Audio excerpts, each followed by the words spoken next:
النهارده هنعمل سمك مقلي. معايا هنا سمك وسط، مش حجم كبير قوي، فانا مشرحاه تشريحه واحده بس ومنضفاه بالمنظر ده.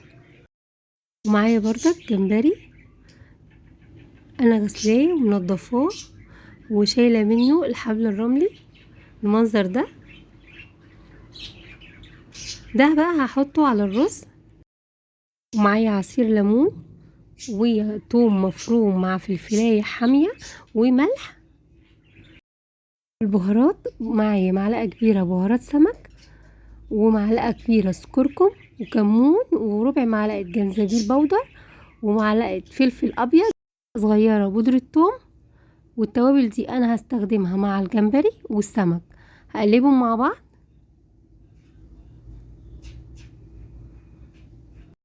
خلطهم كويس مع بعض.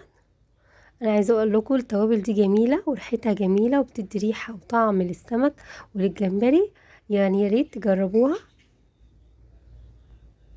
بالمنظر ده. انا بقى هنا احط منها لتتبيله السمك والجمبري. احط معلقتين 3 كده للجمبري عشان اقلبهم فيه يبقى متبل ومتبهر. وهحط بردك منه على الثوم اللي انا فرماه وعصير ليمون علشان اتبل بيهم السمك بتاعنا. هقلب بقى الجمبري بتاعنا عشان يقعد شويه كده في التتبيله دي المنظر دوت. اخلي كل جمبري يبقى عليه توابل.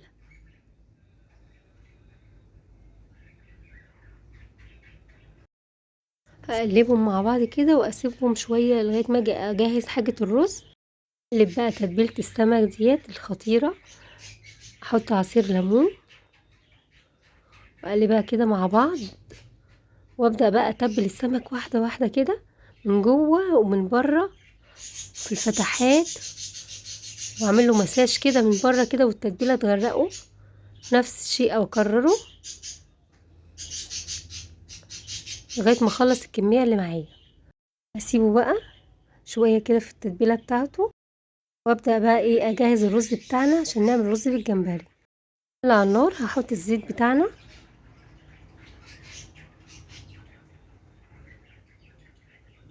وابدا انزل بالجمبري. هقلبه هنا بقى كده،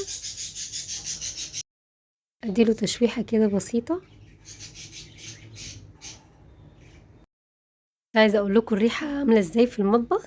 يا ريت تجربوا طريقه الرز بالجمبري دي، هتعجبكم جدا. هنا بقى انا هسيبه، هقلبه تقليبه كده واطلعه انشله.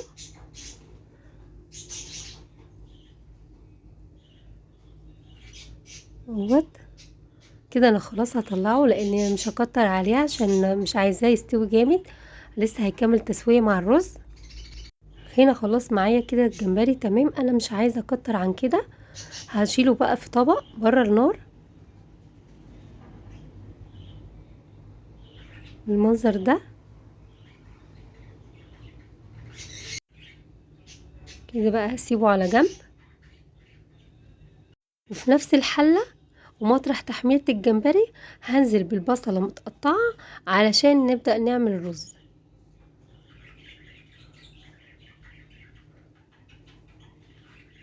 هنزل بيها كده واقلبها تقلبتين، ادبلها. هزود شوية زيت، ابدأ اقلب في البصلة. مش هستناها تاخد لون بالمنظر ده. الريحة مش عايزة اقول لكم عاملة ازاي. هنا هبدأ اضيف فلفلاية متقطعة رومي صغير مكعبات، هبدأ انزلها. ممكن تنزلي جزر مبشور، ممكن تنزلي فلفل الوان، براحتك اللي انت عايزاه اعمليه. هنا بقى هبدأ انزل البهارات بتاعتنا اللي هي عبارة عن كركم وكمون ولا لورا وملح، واقلبهم كده مع بعض. خلاص كده بقى انا هبدأ احط المية بتاعتنا.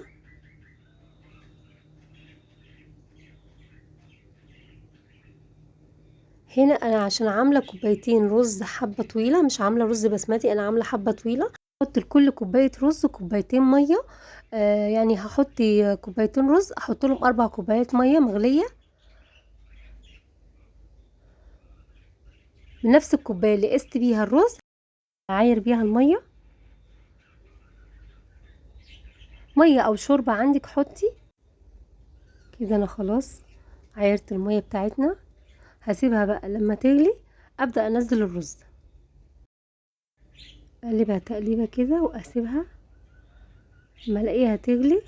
خلاص كده ابقى انزل ساعتها بالرز.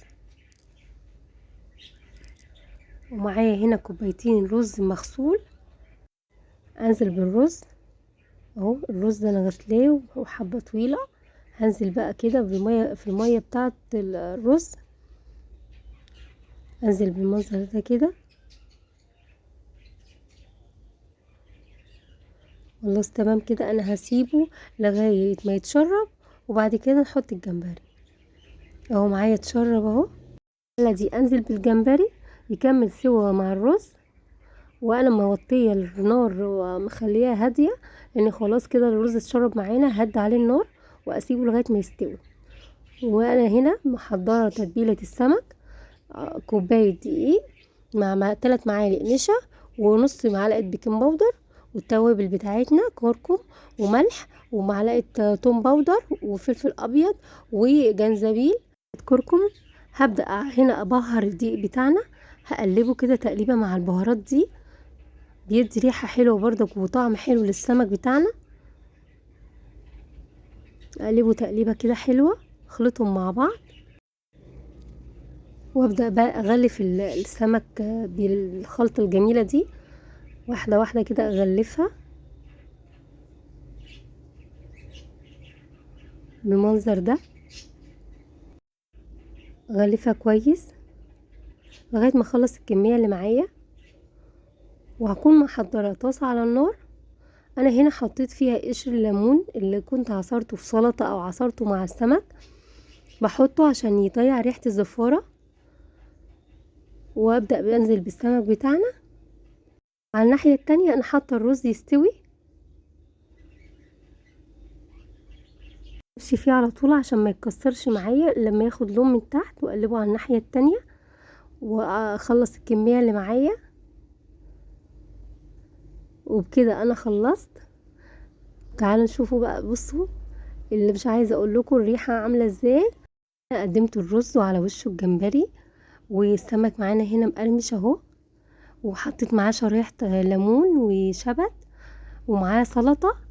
وهنا العصير بقى اللي هينعنش معانا الليمون بالنعناع او السبرايت بالنعناع، حاجه جميله. وحط على وشه شرايح ليمون ونعناع.